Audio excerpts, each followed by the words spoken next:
I'm Chase, and this is All Things Rem. Today is part 3, and now we're doing an in-depth review of the DWC-D01 from DIY Watch Club, or their diver.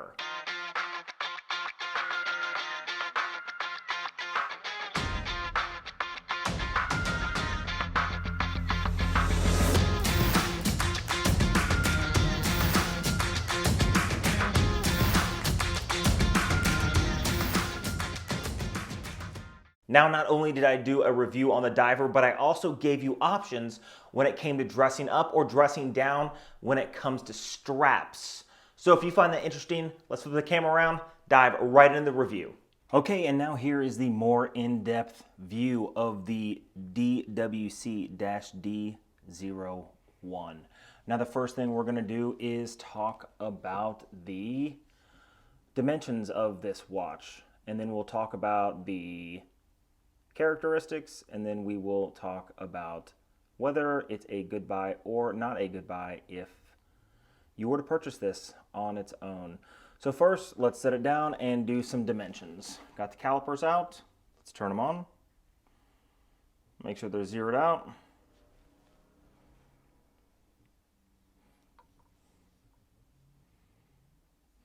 We have just over 41, just over 47. With the strap, it is 15. Without the strap, it is 13.5. And then the lug width is 22. Now the way this is offered is on an elastic parachute band. Now this is extremely comfortable. However, just like you saw in the measurements, it is 1.5 millimeters, almost 2 millimeters higher, just having a strap that weaves underneath it. Now this is extremely comfortable because of the way it's worn. Now a lot of people have wrists that swell either in the heat or shrink in the cold. In fact, it's just the nature of being a human. However, if you work in an area that's hot and you're walking into extremely cold buildings, this may be advantageous for you because it automatically adjusts to the wrist, as opposed to a leather strap, which gets wet if it's hot, and then it'll stretch out a little bit. It may be comfortable, however, it still may move around on the wrist, or something like a stainless steel strap without a glide lock clasp, or something like a micro adjustment clasp on the fly like the Tezel. Now, I am a huge fan of the way the dial is laid out. Now, this thing is not the most expensive watch in the world, so there are corners that were cut. An example would be there are no applied indices, but the indices are loomed, and they are extremely well loomed. I'm a big fan of the hands as well. A sword hand for the minute hand, a large triangle for the hour, and then you have a lovely second hand that extends all the way out to the chapter ring that is non-loomed, and on the opposite side is a triangle that is loomed, sort of pointing its way through the minutes as it circles at night. In fact, it's actually pretty nice to see that.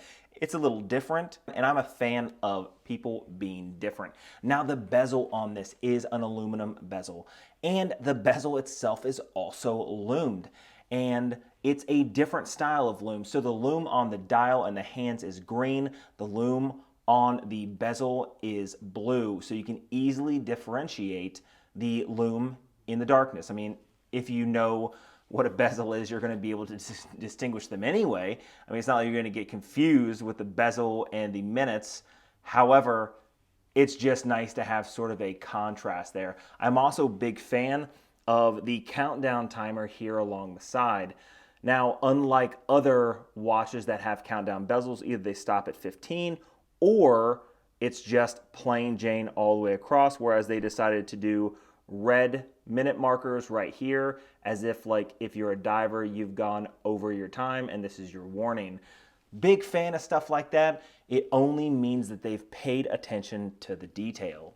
Now I'm gonna wear it on the wrist for just a moment, and that's because I'm about to take the strap off so we can go over the case and the case back to include the movement inside. I'm gonna try a variation of different straps that you see here on this watch as well. Now, the parachute elastic strap that they give you, again, like I said, is extremely comfortable. It wears similar to a NATO, except I think it's far more comfortable than a NATO. Now, it has a sort of hook as the clasp, and it sort of just hooks right in. This is sort of the adjustment. The further up it is, the tighter it is, the more pulled back it is, the looser it is. This, again, is extremely comfortable because it is elastic and it fits to your wrist extremely well. Also, the lug-to-lug is not overpowering on the wrist, so this thing doesn't feel overwhelming as a diver. Again, it is a 41 millimeter, just over 41 millimeter. However, it wears more like a 40 millimeter, a true 40 millimeter. Now, it does sit a little high on the wrist, but most of that is due to the strap underneath. And anybody who's worn NATO straps know that that's sort of just what you get when it comes to NATO straps. Now let's take this strap off and dive more into the details of the case, the bezel, and the movement.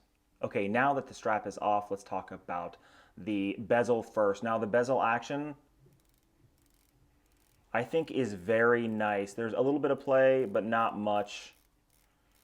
But everything lines up pretty well because I lined it myself. Now the case is actually pretty nice. It is a brushed finish, and it does have high polished corners that give it just some contrast when wearing it on your wrist. I also like the fact that they just didn't go with a coin edge bezel like a lot of people. In fact, I like the grip of this. It's very subtle, but it's also still a little grippy. Now let's talk about the movement itself. Now the movement, again, is an NH35. Now this is a workhorse movement. However, this is not a pretty movement even in the least bit.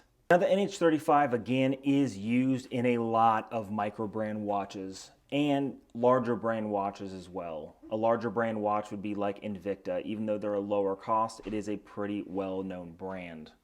And then it's also found in several micro brands that range anywhere from $100 to $450. You can see around the outside it says DIY Watch Club, 200 meters of water resistance, DWC-D01, and then it says assembled by hand. Yes, because you are assembling it by hand. So that is true.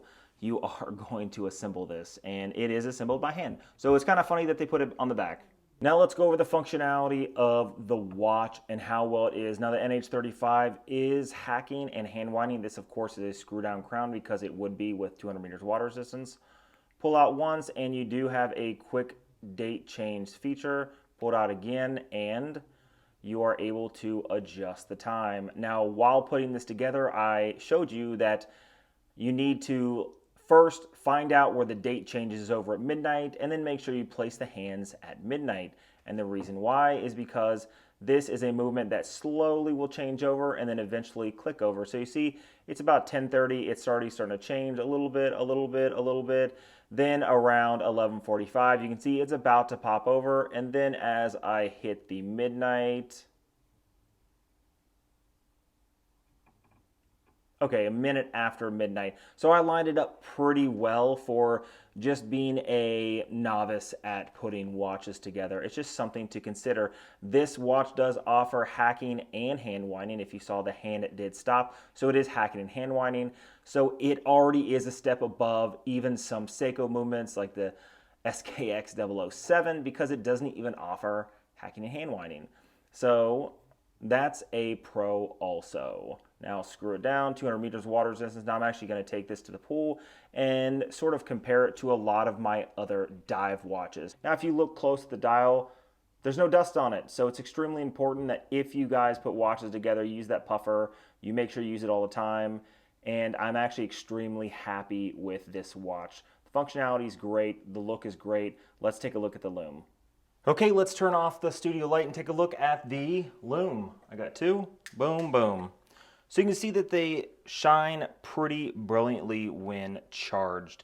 Now they don't last forever. The loom on the bezel is the first to go, but it has a really cool look. Again, if you take a look at the second hand, you know that the actual second hand is 30 seconds off of that little arrow. However, I'm a big fan of the fact that they put that loom arrow on this watch. I also like the contrast between the green loom and the blue loom on the outside. If they did it all blue, that still wouldn't be bad, but I like the fact that they sort of thought outside the box.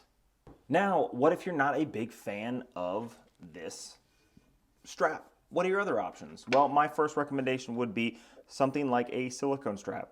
This silicone strap was about 20 bucks on eBay. You can find more expensive ones or cheaper ones. I would go around $20 to $40. Do not cheap out on silicone, or it's just gonna look and feel cheap.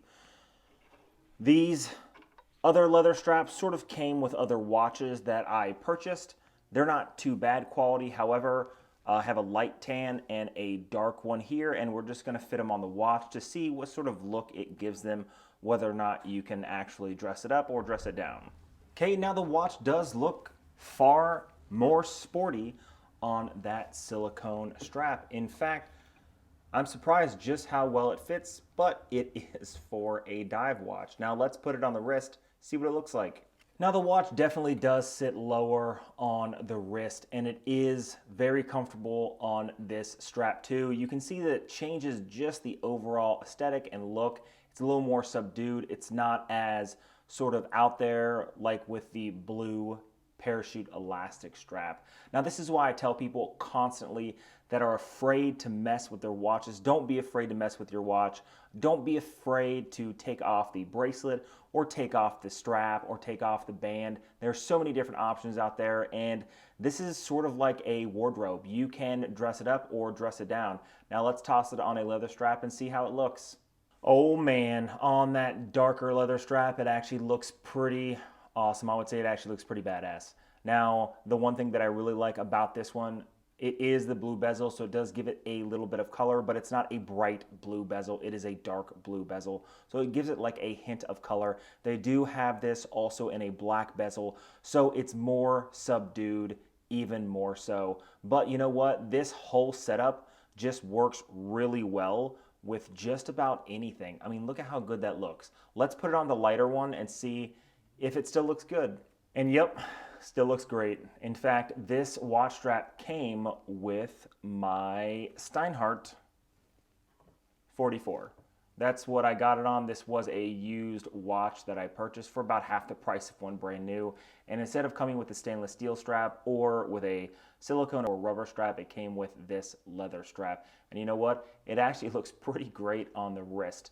Now, if you are going to wear this to the beach, to the pool, under the water, you're gonna wanna wear it with the silicone strap or something similar. Even this is better than a leather strap. Water just does not work well with leather. However, if you just wanted to go out and wear this dress down, you can absolutely, look at that. It looks great on either one of these straps. It looks freaking amazing. It really does. So overall, is it worth the money? I would say yes. I'm extremely happy with this watch. I've worn it every day since I've built it because I wanted to give it a lot of wrist time. And you know what? There are no complaints with this watch. None. Now, if you like videos and videos like this, hit that subscribe button down below. Leave a comment on the content you guys would like to see on this channel. I have a lot of videos coming up in the future, so make sure you guys are hitting the notification bell so you can be notified when I drop my next video. Till next time.